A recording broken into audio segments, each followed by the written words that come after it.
Hello and welcome, my name is Graudon and this is Steam Sequence, a series where I complete Steam games in alphabetical order to hopefully uncover some diamonds in the rough. Unfortunately, this means playing through a lot of garbage. Today we'll be playing Going Up. Have you ever stayed at a hotel and thought that the coolest part was the elevator? Did you watch Captain America: Winter Soldier and fall in love with that one elevator scene? Do you play RPGs and wish you could just skip the exploration part and be chauffeured from room to room instead? If so, Going Up might be the game for you. Going Up was released in 2020 by Godfrey Luck Games and is the only game they have released on Steam to date. The best way I can describe this game is as a one and done roguelike RPG. The trailer showcases some of the gameplay and the art style, which definitely conveys a retro feel. The game also only has 2 reviews, both of which are positive, so colour me intrigued. It's also only $1.19, so let's dive in and take a look.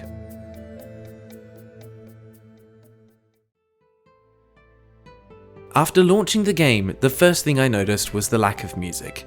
Unfortunately, this is yet another case of music being used in a trailer that is nowhere to be found in the actual game.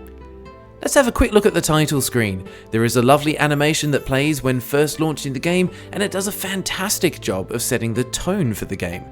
We can see right away that the game is likely designed with multiple attempts or playthroughs in mind, as it tracks relevant stats in the panel on the left. Unfortunately, there is no options menu, but the game does launch in the correct resolution, so I have no complaints. There is also no need for a controls menu, as everything is done using the mouse. The main premise of the game is quite simple. Climb all 6 floors of the castle, defeating the guards in each room, and then escape with the treasure. At the beginning of the game, your unnamed hero, who shall now be called Larry, starts with 0 equipment and 0 stats and 100 gold of spare change. Before beginning the adventure, you have the opportunity to spend some of this gold to either improve your gear or your skills. Gear is split into your hat, which provides physical defense, your vest, which provides magical defense, and your socks. Yep, your socks. These apparently improve your health. You also have 3 skills called Bull, Cat, and Dove. These represent physical power, magical power, and potion power. All of these are fairly straightforward with what they do, except for Dove. Increasing this didn't seem to have any impact on the gameplay at all. I was expecting it to make potions heal more, but I wasn't able to notice any difference. I even reached out to the devs, but sadly didn't get a response in time for this video. Anyway, all of these 6 attributes can be increased for 10 gold each before entering the tower, and after entering the tower, they can be increased by spending either runes or XP, which is earned from defeating the guards on each floor. Additionally, before entering the tower, you have the opportunity to spend 50 gold to purchase an item. The items available are a sword, bow or wand for attacking, and a shield, amulet or healing potion for defending. Swords and bows will deal physical damage, while shields will defend from physical damage. Wands do magical damage, and amulets defend magical damage. Potions will heal you in battle if your health falls to 0, or can be manually used in between fights. These are the only items in the game. There are no items that are only found in the castle. The item that you purchase for gold is randomly selected, but you are able to repeatedly swap it for no extra cost until you find one that you like. I'm not sure why they don't simply let you select it from a menu if this is the case, as you'll just keep clicking until you find the item that you want. Once preparations are done, it's time to click the lever and head into the castle. You're immediately greeted by the lift attendant, who controls the lift for you and explains that the lift can only travel 1 floor up or down at a time. This means that you can't skip straight to the treasure room.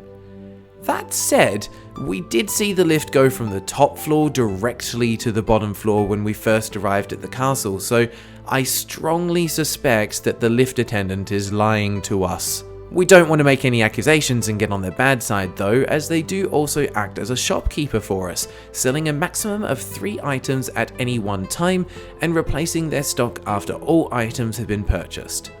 Upon reaching each floor for the first time, a short dialogue will play out between Larry and the lift attendant, giving you the chance to explain why you're here and trying to take the treasure. This allows for some light role-playing. Maybe you're just on a mission to cause chaos. Maybe you're trying to overthrow a tyrannical leader. Maybe you're from a union that is unhappy with the castle working conditions. It's a nice piece of flavor text, but doesn't affect the gameplay or overall story, with one exception. If you choose to say that you're here to start a coup, the lift attendant will reveal that they are on your side. When reaching the second last floor, you then have the option to ask for a discount, which the attendant is happy to provide for you. Unfortunately, you're forced to repeat these dialogue choices every time you retry the tower, and you're always presented with the same options, so it does get repetitive quite quickly. After a couple of runs, I realized that it wasn't worth purchasing any items before entering the tower. Pre-purchased items always cost 50 gold and have a power of 10. When entering the tower, the lift attendant always has items with more power that are available for a lower price, making this the smarter choice. Once you're prepared, it's time to start heading up the castle. As soon as you reach a floor, battle begins. You have no control over the fight other than what items you come in with. The item in the left slot will always be used first, followed by the right slot, and the entire battle plays out as an automated turn-based fight. Fans of RPG games may have noticed that there is no speed skill. This means that if you have a weapon equipped in the left slot, you are guaranteed to attack first. Battle itself is simply a matter of numbers. The power on an item represents its ability to either deal or block 1 point of damage. This means if your total attack power is higher than their total health and ability to block your damage type, you will win. If all items run out, the battle turns into a fist fight, and whoever has the most health will be victorious. There is one piece of the puzzle that took me a little too long to figure out though. The guard in each room has randomized weapons and will sometimes defend against your attack or have potions that heal them. Each battle room also has 3 panels in the background, which I initially thought showed the possible items that could be looted after the fight, as usually either 1 or 2 of these would remain after the battle was finished. I eventually realized that these panels show the equipment and health of the guard in the room. Yeah, I know. That should have been obvious, especially considering that the heart icon isn't an item that you can obtain. As a final mechanic, anytime that you go down a floor, a new guard will appear in the room you left. This allows you to do a bit of grinding for runes and XP, but could backfire if they have defensive items that block your weapons. If you die, it's back to the menu screen and time to try again. The items and stats of the guards are randomized with every attempt, as well as the items that the lift attendant offers, making no 2 attempts quite the same. However, with the enemy stats being known to us, it simply becomes a case of having an item in the left slot that has a power that is greater than the enemy can withstand to be guaranteed to win with the first attack. Once I made this realization, reaching the 6th floor and taking the treasure was a fairly simple task. After reaching the final floor, Larry is escorted back to the ground and runs off into the night with his treasure. And that's it. There is only one castle in the game, no permanent upgrades or unlocks, no harder difficulty modes. So after reaching the top floor for the first time, the game is completed.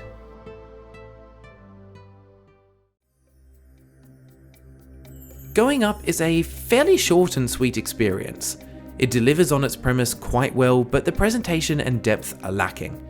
The absence of music and sound effects is very noticeable, and the game has no replayability as there is zero incentive to recomplete the tower after the first time. I would love for this game to have been a roguelite rather than a roguelike, and I'll explain why. Rogue Legacy released in 2013, 7 years before Going Up, and it just does this premise so much better. The castle has set objectives and progression, yet is randomized before each attempt. In Rogue Legacy, you are able to use any earned gold from exploring the castle and defeating enemies to purchase incremental upgrades between each attempt.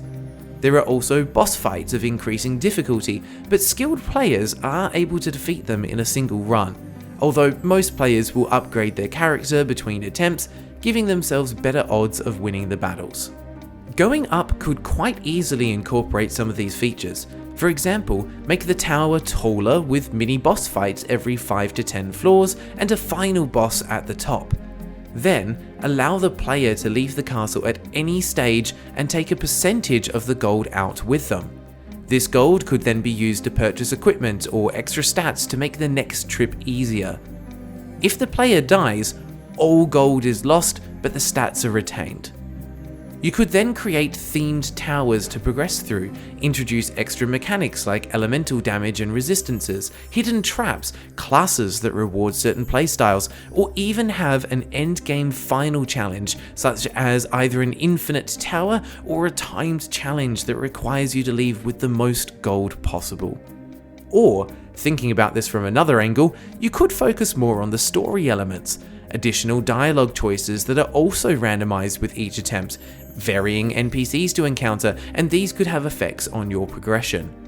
Let us encounter prisoners in the tower that we can rescue and then recruit and equip to assist us in battle, and have some rooms that have multiple enemies that we must defeat in a row before being able to progress onto the next floor.